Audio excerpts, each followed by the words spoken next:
Welcome back to Thailand ChitChat. Today we've got the Hua Hin Report. As a quick reminder, if you haven't subscribed, please subscribe. If you've got any comments, please provide comments and please share. So, let's get right into the show. Here we have Richard Buckle down in Hua Hin, live. So, Richard, once again, as I say every time, what's happening down in Hua Hin? I think I'm live. I'm never quite sure, but we just got to check. Yeah, it's been busy down here. I think a few more tourists around, business picking up, certainly for the restaurants, and small companies are noticing an improvement in their business locally. So that's all very positive. Been very busy this last weekend. We had some football, a big charity football match, which is known as the Vikings Football Club World Cup. They had 20 international teams, basically expats that are based here in Thailand, but from different countries. And they had a total of around 200 people, 200 players. And they had the World Cup, so they had a full weekend of football. And that was quite well attended. And I think at the end of it, Thailand actually beat all of them. Wow. So that was pretty good going. Yeah, that was really good. So how were you involved? How were you involved in that? Were you reporting on it, or were you a referee? You look like that sort of referee look sort of thing. No, I sort of sit back and drink the orange juice. Oh, right, okay. No, we helped promote the event on the radio quite a bit and did some video promotion for them. And we broadcast live during the event. So that was great fun. All right, so Thailand won. What was the score? Do you remember? No. Sorry. I'm not sure. All right, okay. So what else is happening? Could you introduce your friend, please? Yeah. So, I got a friend here. Hello, friend. This is John. Nice to meet you. And John runs, he's basically a video producer and photographer based just on the south side of Hua Hin. And we've become quite good friends. And you also run something called Tracktime Thailand, right, which is a series of motorcycle events on a speed track up in King Chang. I mean, how many of these have you run? 8 so far, and the next one is number 9. In January? Yes. Right, okay. 7 January. So we can talk about that. So this is John anyway. Let me just go through the other things that are going on. Then we can have a bit of a focus on Tracktime Thailand. A little later during the week, there's a vintage car parade coming through the town from the Vintage Car Club of Thailand. That'll be starting off at Dasatani Hotel and working its way down through to Pak Nam Pram, which is just south of the town. So the whole town will be able to see a lot of vintage cars, right, which is always a great fun event. Yeah. Yeah, so when is that? What date? That'll be on Thursday and Friday. Yeah, because... Friday and Saturday, 15th and 16th. Right, okay. Because 15th and 16th. My father was into restoring vintage cars. And he had a Jaguar XK120 and he had a Rolls-Royce Bentley, which he renovated. Yeah. And they're sold Fantastic. now. But as kids, we used to go and then we used to break down all the time. It was absolutely great fun as a kid. But that's part of the thing, I suppose, for everybody else. That's all cars for you, isn't it? Yeah. That's great. So a couple of other things that are going on. There's a blues festival taking place. It was actually just going to be a hotel event, but it's got a little bit bigger, organized by the Marriott. It'll be on the beach just behind the Marriott on Thursday evening. So they're calling it the Blues Festival on the beach. And they got, you may know the guitarist, musician Keith Nolan.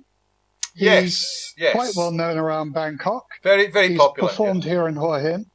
Yeah, a really good guy as well. So Keith will be coming down along with a guy called Ped Bluesman and 2 or 3 other musicians as well. So there'll be kind of blues and jazz and funkiness going on the beach on Thursday. That I think is going to be quite an event. Finally, I went to a charity Christmas party. It was like a Christmas stall. Lots of people selling, locally made stuff and food and all that sort of stuff. And I met a guy there. His name is Ave Owen, and he works down in Kui, which is about 35 kilometers south of here. And down there, they have a sanctuary for elephants. And this guy, Ave Owen, he's really switched on in terms of taking care of animals and the elephants. And, one of the biggest problems recently has been when quite a lot of elephants, the wild elephants, they get hungry and they go trampling across pineapple fields or destroying village property and farms. And what they found out, Ave was telling me that what they found out a way to deter the elephants is actually to introduce bees, put a beehive near where the elephants would be, and the elephants don't like bees and they'll just wander away.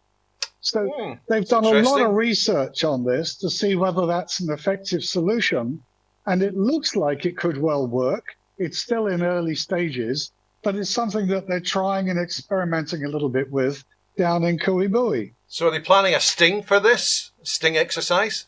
Exactly. Absolutely. Sorry, I had to get that in. So you should be. But, if you're around the Hua Hin area, you can drive down to Kui. You'll find the elephant sanctuary down there, and you can probably find Ave Owen is his name, and several others down there taking care of the elephants. It's well worth doing. Okay. And that's almost it, except to say next month there's going to be more international tennis at the arena. It used to be called True Arena.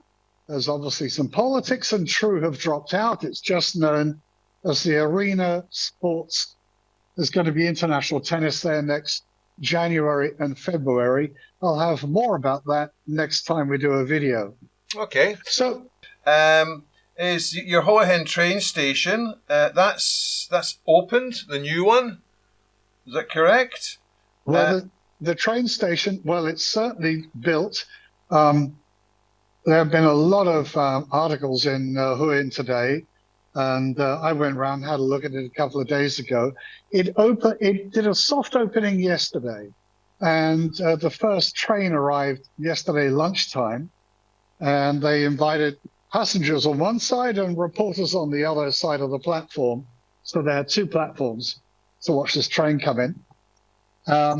Now, the old station is still there, of course, and I think they're running occasional trains through. There may be some of the cargo and the goods trains and stuff like that. But I think the passenger services are really going to be running through the brand new station. Now, the official start date is on Friday the 15th. Yeah, right. Because I also noted that the trip basically leaves from Bang Sue, the new train station in Bangkok. Yeah. Yes. And it'll take. There's a 7:30 train in the morning. It gets down here in 3 hours, just over 3 hours. Yeah, 3 hours 31 minutes. That's it. They've got different ones: express trains, special express trains, excursion trains, different things like that. Yes. So I'll put the link in if people want to use it. My thought is, in some ways, by car. Obviously, I don't know the price of the tickets, but by car it takes you about two and a half hours. Is that right? No, about 3.5 hours now. All right. Because there are huge roadworks along Rama 2 with all the construction, and there are always delays. So most people need to allow about 4 hours or so. So it's, would you agree, about that? 4 hours or so up to Bangkok? If you do it less than 4, you're good. Yeah. If you do it under 4 hours, then you're doing okay. all right. So it's worthwhile if you're going down to Hua Hin town to go by train. Yeah. Exactly. And I think I'm going to try that service up to Bangkok in the next few weeks and see how that goes. Yeah, because for us,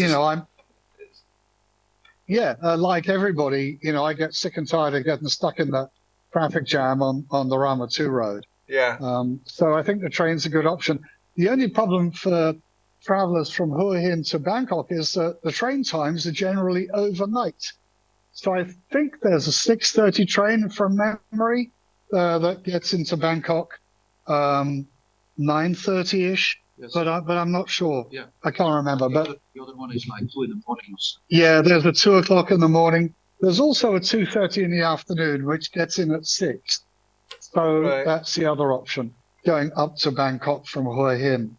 But again, let's let this thing open, settle down, and we can talk about it again on our next video. Yeah. And by then, we'll know the times and the prices. Anyway, Sure. onward and upwards. Another little one is to do with the pollution. We all know when COVID hit, it wasn't quite so hard for Thais to get used to, or Thais, anyone, to get used to wearing a mask because of the pollution. So it was like extending that. So that's why people were more compliant here. But there's some warnings going out about the pollution because they'll be doing the burnings soon. Yeah, that's one thing to remind people. The Met Office have put that down to still air, which I thought was a pretty good excuse. But of course, it's becoming, heading in towards the burning season. There was a lot of pollution I noticed around central and northeastern Thailand, and it drifted down towards the capital and a little bit down here over the past couple of days or so. But the air quality seems to be reasonably okay today. So hopefully, they'll try and keep that a little more under control. Okay. And I also see that at the Blueport Mall, they've got all the Christmas decorations up. Yeah. So. Yes, they have. They've got a big celebration there tomorrow afternoon, which I shall probably go and have a look and attend. I think they've got a big events on it. They got a big Christmas event on tomorrow. But as you say, there are 2 huge Christmas trees just outside the front of the shopping centre.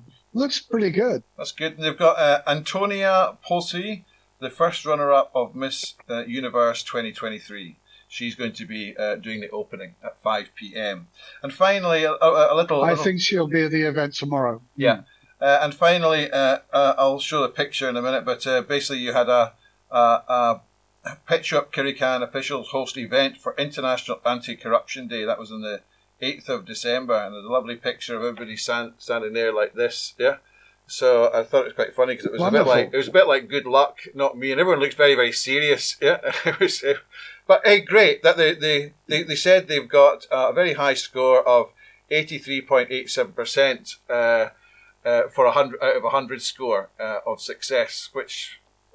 That's suppose for Thailand that's not bad, but I don't really know what's supposed to be really good. I don't think anything's 100% anywhere in the world. But this is probably true. Yeah. Let me introduce John once again. So this is John, who runs Tracktime Thailand. So tell me about Tracktime Thailand. What is it, first of all? Well, there is a private racetrack 55 kilometers northwest of Hua Hin. Actually, maybe 150 kilometers southwest of Bangkok. It's a private racetrack which we found 2-3 years ago and was very little used, apart from the owner, who is a race car driver. So after a couple of talks with him, we were able to make a deal and to rent the track on a regular base. Right, but this isn't really for racing bikes, is it? Well, so much. We have 3 categories. People are, if they want, they have a green jacket, a yellow jacket, or a red jacket. I mean, just to explain the green guys, and this is actually the whole idea of Tracktime, is to invite people on a racetrack for the first time to know what a racetrack is, to ride on a racetrack, to explore your limits without accidents. The great thing is that we have a lot of foreigners with great bikes that have racing experience when they were younger. Maybe they don't fit in their leathers anymore, the original leathers anymore. But we have at least 15 people who had participation in the GP, in the superbikes in England, there were technicians, there were tuners. So it's a great meet for people that like bikes, want to try in the beginner class. So when you arrive at the Saturday, the red guys go on, You stand on the wall, you look at them, you drool, and you say, I wish I could do that. Yeah. Okay, so after that, the green guys come on for 20 minutes with a couple of instructors to teach you the elementary situations, how to lean, how to steer, where to look if you go on the track. Okay. So there is no racing involved. No, but you do have a couple of cups here. Yes. You want to show us one of those? Well, cups. We have this Saturday from 4 o'clock onwards, because we have our own lap timing system, we know how good the guys are and what their times are. So the races that happen 5 o'clock on the Sunday, so the Saturday is the qualification from around 5 o'clock, we will know the grid positions for the races on Sunday. And this is 10 people in yellow and 10 people in red that actually race. It's about 6-7 laps or something that we do. And we have 3 podiums, the naked podium open, I mean bikes. Yes. Naked bikes. Okay, I believe it. Then under 650cc is another podium, and over 650cc is another podium. Okay, so there's 3 different trophies for each podium. Great. So that's good. Okay, so very quickly, Tracktime Thailand. Once again, the date. 6 and 7 January 2024. And that's at Keng Krachang Racing Track. Okay, so John, find all the information. John. Yes. So what I suggest is send us a link to that, because I'd be very interested in that myself, and also we're actually filming on between the 22nd and 23rd at Buriram, and where it's a race. It's a professional race, an endurance race. So we're actually filming at that, making a mini documentary, for that. We've made 2 already. It has been a very busy month for people interested in motorbikes or whatever. 3 track days in December. There is another one at the end of the month or what. But the group, there is about 100 foreign people with racing experience or racing interest or what, and they move from this track day. So the guys you're going to see on the endurance days, they're more or less the same guys that torture their bikes. So is it only motorcycles, or do you also do something with cars? Well, we have I have invited Great Wall Motors here from Tara, Great Wall Motors from Hua Hin, who is coming with a couple of electrical vehicles that I'll let on the track in between sessions for 2 laps with the car if people want to try the cars out, or whatever, sit in a car and enjoy or know what it is. So anyway, you're not on Petkasem Road with a borrowed car. Exactly. Motors, so it's a little bit more under control there. Okay. So it should be good fun. All right. So any other things happening? Yeah. Well, apparently there's a celebration on the 25th of December. Oh, which one's that? If we're going to participate in that. Exactly. I think it's the one that we're all involved with. All right, because anyway, I can see you're Christmas. enthusiastic about it, Richard, because with all the Christmas decorations that we have. Yeah, I mean, we'll put some up on the green screen, but have a good Christmas, Andy. Yeah, have a great Christmas and New Year, of course. Yeah, and all the best with your race on the 6th and 7th of January. And please do send any link or promotional material, and we'll put that up. We'll edit this into the show. Great. Okay. Yes. Have a great time. Thanks very much, guys, and speak to you later. See ya. Okay. Talk to you next year. Bye-bye. Okay, bye. So thank you very much, everybody, for joining us. I hope you enjoyed that one. That's our December edition of the Hua Hin Report. We shall see you within the new year, if not before. And if something important comes up, we'll be doing another show. Don't forget, subscribe. Please share so people can see the show. And have a great festive season. Okay, goodbye.